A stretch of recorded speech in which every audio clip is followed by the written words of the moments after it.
welcome to MzansiOz Diary. My name is Connie. If you're new here, you're welcome. So today we're going to talk about this tragedy that has unfolded in South Africa.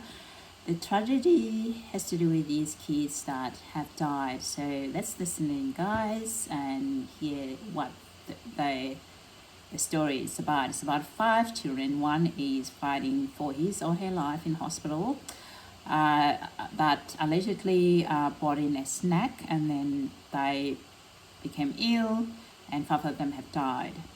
And this is not a new thing in South Africa, and I'll explain to you after this video so you guys can have a background about this story. About really has to do with the public health failure, and from the highest level. And I'll tell you why I say it's a public health failure. So let's listen, guys. So 5 children have died after allegedly consuming snacks from a spaza shop over the weekend in Soweto. The kids aged between 6 and 10 were rushed to hospital after displaying symptoms of vomiting. Community members closed the spaza shop located in Naledi in Soweto, while police are investigating the deaths of the 5 children. Well, to better understand the potential causes, let's bring in food safety and public health specialist from ASC Consultants, Mthokozisi Nkosi. We also will speak to Sibusiso Ngcobo, the South African Spaza and Tuck Shop Association. But Mthokozisi, good morning to you.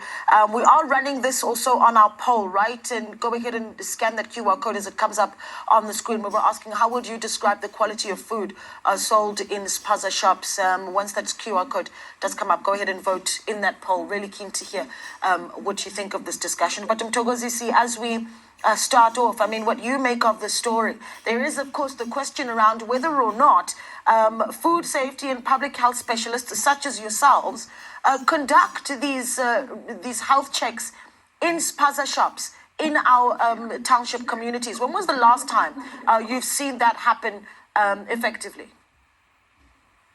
Thank you, Naledi. Thank you for having me, and my sincere condolences to the families that were affected by this tragic incident. Yes, I think perhaps the starting point is to just emphasize how big of a problem this has become, particularly in Gauteng. If you look at the statistics by the Department of Gauteng themselves that they've reported last month already, is that over 200 children have been affected by cases of food safety since February 2024. So as you've heard, the kids died. And it's very unfortunate. My condolences to those families that have lost their loved one, their children that did what other kids should be able to do, is to buy a snack and share amongst your friends. So the 5 kids from different families. One of them went and bought a snack and they share the snacks as kids do. And then now one of them is in ICU. 5 have died. Why I say is the public health failure in this. It is a failure for a health authority for regulation, because we know these tech shops meant to follow the South African law of food safety. They need to be accredited. Where you can start a shop in South Africa that's going to sell food product is regulated. They've allowed these tech shops to pop up in residential areas where they're not meant to be there, and with failure of oversight and accreditation of the public health officials that are responsible, and at the local level as well. The council that can walk around and see that there's a shop there, but they don't know that how these people would have acquired license to start a shop. And mostly 100%, according to my research, are owned by foreign nationals. Mostly come from countries like, I won't name the country, because when you name the countries, people think that you are now targeting that country. For that reason, I won't name. But these countries are countries where are lawlessness. There's a lot of lawlessness. They don't have high standard of manufacturing practices. of control of the products that comes from them, from their countries. So a lot of them are migrants that have come to South Africa of lately. 100% of my research that I've looked at, of those kids that have died in South Africa, they've bought these snacks from the foreign-owned shops. Obviously, the owner of that shop is responsible. And I know South African would say, we need to close them down. There's a lot of them talking about how we need to shut them down. But I would argue for South African and say this is not a foreigner issue only. It starts from the top. Safety has to be embedded in the production of any product, whether it's medicines, something you're gonna eat or drink, especially food that goes internally. Safety starts from even the farmer, how they produce this product, what chemicals, fertilizer they use, how they store, how they pick this product, the storage of them, and how they transport them into the manufacturing company that's going to make these snacks and stuff. The hygiene standard, the temperature control, okay, and the labeling of food, the differentiation, where you store certain chemicals, where you don't store certain chemicals. So if you contamination, that means there's a failure of hygiene, safety hygiene, and the storage and handling of dangerous goods. That, even if you take the foreigners out of the shop, will still exist if you get a dodgy South Africans to start these shops. If you get a South African who's dodgy, you will still have the same problem.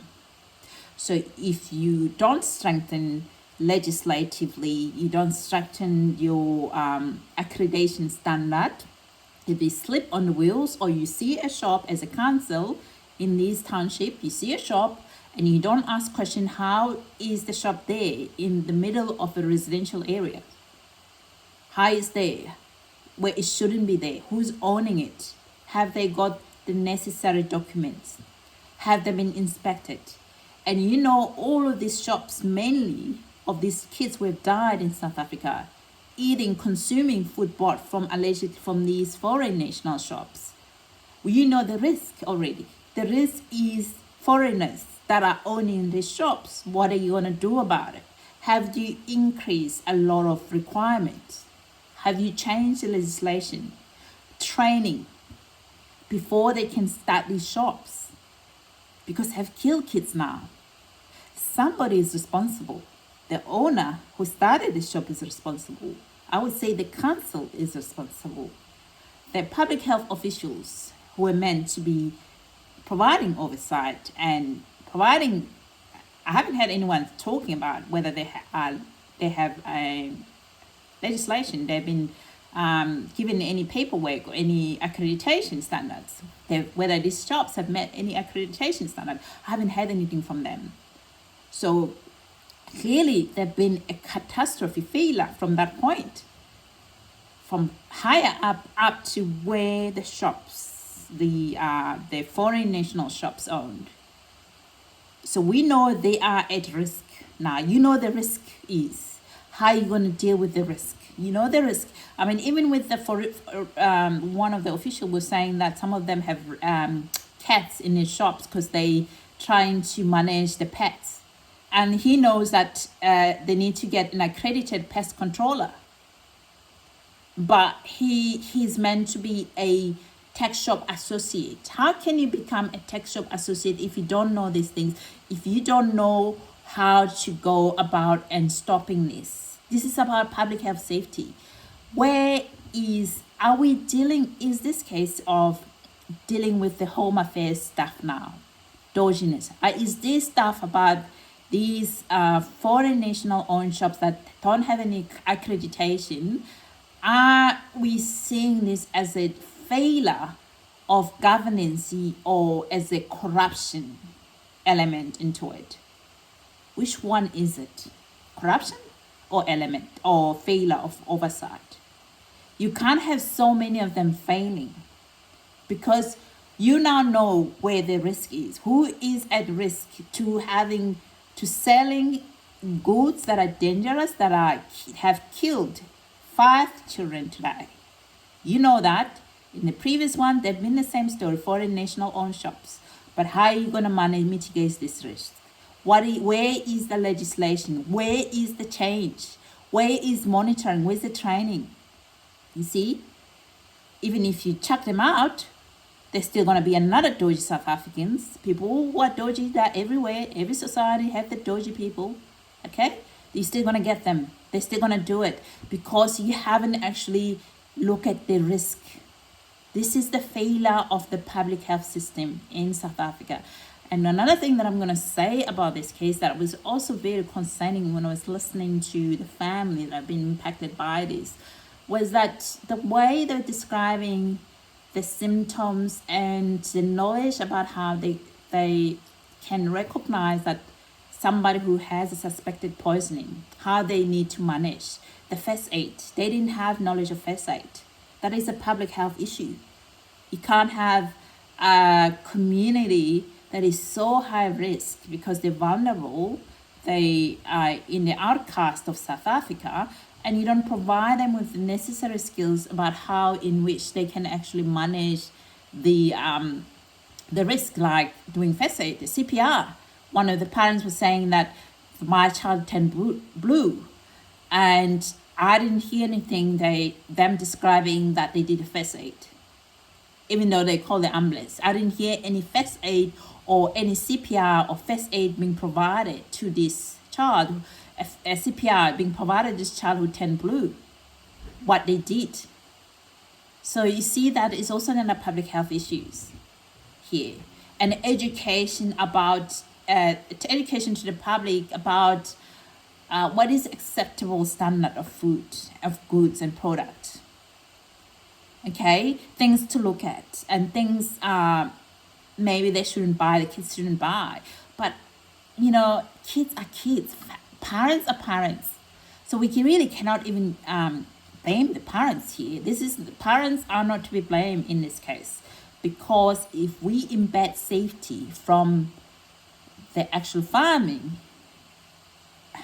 and manufacturing, GMP, good manufacturing practices, and we can do conduct all of these checks and traces of certain unwanted chemicals in our food before they go into the shops, and if we can conduct and make sure they store properly in the shops, they've got temperature control in the shops, then we don't have to worry about that, don't we? We don't, because our government have demonstrated leadership, have demonstrated competency. So this, it's a failure of governance. It's a failure of GNU. We cannot, ANC is still part of GNU, so it's there as well. GA is part of that, is to be blamed for this. They're part of government. And the Minister of Agriculture is staying, the DA leader. This is his portfolio. This is about food. Food, forestry, food from farming up to where they end up in the shops. They're part of its safety protocol here. So I haven't had anyone talking about that in this. A lot of people that I've listened to that are actually pointing the finger to the government. Same thing with this high number of illegal migrants. It is the failure of governance. It is the government's responsibility. Government is to be blamed for your ills. It is not about the people who are committing this crime, because who let them in the first place? Who let them in? Okay, who has failed to govern? You ask yourself that. So this thing on saying they're doing that and that, they just want you to fight amongst yourself. The culprit is the person that has the authority, who has failed to, on their responsibility, who has failed to provide oversight, who has failed to make sure that these shops are compliant with South African laws, international goods. GMP is everywhere, even here in Australia. You have to follow that if you're going to start a high-risk business like that, selling goods that people are going to consume. They have to meet certain standards. And you have to store them appropriately in the shops. Even with the shops that were showing there, cannot believe that people are going to these shops. And these areas are low-income areas, are people who are unemployed in low-income areas in South Africa. These people have taken advantage of this community. And they're vulnerable. They're vulnerable community. Please, you as a public health official, you are responsible for this mess.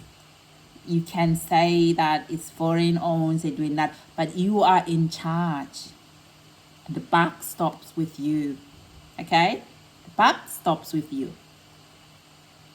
Right now, I know you're going to start saying and blaming and say foreign nationals who brought them there, who allowed them to have shops there. Who was looking the other way when they see the shops in a residential area? Who was looking the other way? It's you, the officials. Okay? It's you. So we need to stop this mess now of blaming people who we know because they come from countries that don't have these laws. If you look at mostly in other countries in Africa, they don't have these laws. They don't comply to certain things. And these are people that South Africa has allowed to get in and become part of South Africa. And you wonder why South Africa is complaining. You cannot call this a xenophobia if South Africa don't want this stuff. They don't want this stuff. I don't want this stuff. As an expert, I hate it. And I'm sure a lot of South Africans hate it as well.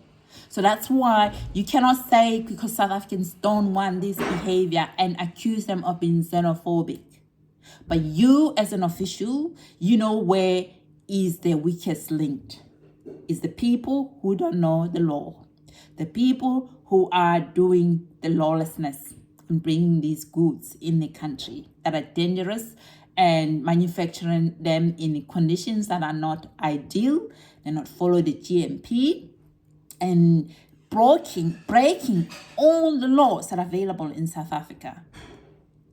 So if you're listening to me today, think about this, and you guys need to be on this. I want to see the charges. I wanted to see the charge of this death trickle down up to the top. I want to see the police do the thorough investigation and charge everyone, the owner up to the inspector and public health officials. There's so many kids that have been dying. These must be the last kids who are dying from buying a snack from the shops and dying from it. These must be the last kids. If they are sold somewhere, you need to find out what it is. If you find these goods being sold, you need to actually have a public health message that makes sure that no kids buy this product. By now, I haven't heard anyone saying anything about stopping any child from buying this product, because you know what was the product. You need to stop the sale of this. For anyone in the news everywhere, don't buy this product. Don't eat it, because there is now because you can't tell where was the failure. You can't say the failure was at manufacturing, was the failure at the shops. You can't. That chain is broken. So that's why you need to follow the law. You need to follow the good manufacturing practice that embed these practices so that you do not have to check every product that comes from these manufactured into the shops, because you follow the good manufacturing practices through the steps you take into producing this product, from the farmer to the manufacturer, storage, transportation, to the store, how they kept. Finish, stop it. So you don't want to have more kids dying. About a couple of weeks ago, I think there was another story similar of these snacks being bought by a child in a foreign-owned shops in Eastern Cape. Those kids died, were from the same family. How many of these tragedy are going to continue? How many families in South Africa have to lose their children because of you, the public health official, failure to do your job, failure for being incompetent? This is about you. This is not about foreign nationals, because you did not provide an oversight. It is your responsibility. The buck stops with you. Stop blaming the foreign nationals. It is you. If the foreign nationals have shops, why did you let them have shops? If you know they don't have skills, they don't have knowledge of GMP, why did you have them? Why did you give them the license? Why didn't you do more oversight? That's the problem. Okay? This is you. You're responsible now. And I want to see these charges go all the way to the top. Thank you guys for listening, and hope you guys, if you're new here, please subscribe. See you next time. Have a lovely day. Bye for now.